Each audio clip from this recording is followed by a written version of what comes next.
गीता सार। श्रीमद् भगवत गीता सार। श्रीमद् भगवत गीता ऐसा ग्रंथ है जिसमें जीवन की सभी मूल समस्याओं और शंकाओं का समाधान है। इस महान ग्रंथ में जीवन की वास्तविकता और मनुष्य धर्म से जुड़े उपदेश दिए गए हैं।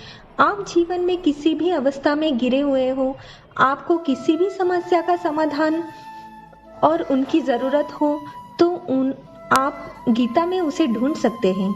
श्रीमद् भगवत गीता की उपदेश सबसे बड़े धर्म युद्ध महाभारत की रणभूमि कुरु अपने शिष्य अर्जुन को भगवान श्री कृष्ण ने दिए थे। इन सभी उपदेशों के प्रमुख बातों को गीता सार कहते हैं। गीता का उपदेश दिए हुए भगवान श्री कृष्ण को 5000 साल से भी ज्यादा हो गए, परंतु मानव जीवन में यह उतना ही महत्वपूर्ण है जितना उस काल में था। यह श्रीमद् भगवत गीता का उपदेश युद्ध भूमि में खड़े अर्जुन के लिए नहीं था, बल्कि यह संपूर्ण मानव जाति के कल्याण के हेतु था। यह उपदेश मनुष्य को अपने जीवन काल किस तरह का व्यवहार का आचरण करना चाहिए, घर या समाज में करना चाहिए, यह लिखित है। गीता में हमें मिल जाता है। आइए हम आपको गीता सार बता रहे हैं, जिसे संपूर्ण श्रीमद् भगवत गीता का निचोड़ भी कहा जाता है। क्यों व्यर्थ की चिंता करते हो? किससे व्यर्थ डरते हो? कौन तुम्हें मार सकता है? आत्मा न पैदा होती है न मरती है। जो हुआ वह अच्छा हुआ, जो हो रहा है वह अच्छा हो रहा है, जो होगा वह भी अच्छा होगा। तुम भूत का पश्चाताप न करो, भविष्य की चिंता न करो।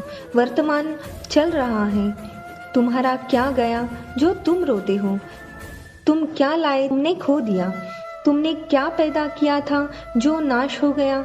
न तुम कुछ लेकर आए, जो लिया यही से लिया, जो दिया यही पर दिया, जो लिया इसी से लिया, जो दिया इसी को दिया। खाली हाथ आए और खाली हाथ चले गए। जो आज तुम्हारा है कल और किसी का था, परसों किसी और का होगा। तुम इसे अपना समझकर मगन हो रहे हो। बस परिवर्तन संसार का नियम है। जिसे तुम मृत्यु समझते हो वही तो जीवन है। एक क्षण में तुम करोड़ों के स्वामी बन जाते हो, दूसरे ही क्षण में तुम दरिद्र हो जाते हो। मेरा तेरा, छोटा बड़ा, अपना पराया मन से मिटा दो, फिर सब तुम्हारा है, तुम सबके हो। न यह शरीर तुम्हारा है न तुम शरीर के हो। यह अग्नि, जल, वायु, पृथ्वी, आकाश से बना है, इसे में मिल जाएगा, परंतु आत्मा स्थिर है। फिर तुम क्या हो? तुम अपने आप को भगवान को समर्पित करो। यही सबसे उत्तम सहारा है। जो इसी के सहारे को जानता है वह भय, चिंता, शोक से सर्वदा मुक्त हो जाता है। जो कुछ तुम करते हो उसे भगवान को अर्पण करता चल। ऐसा करने से सदा जीवन मुक्त का आनंद अनुभव करेगा।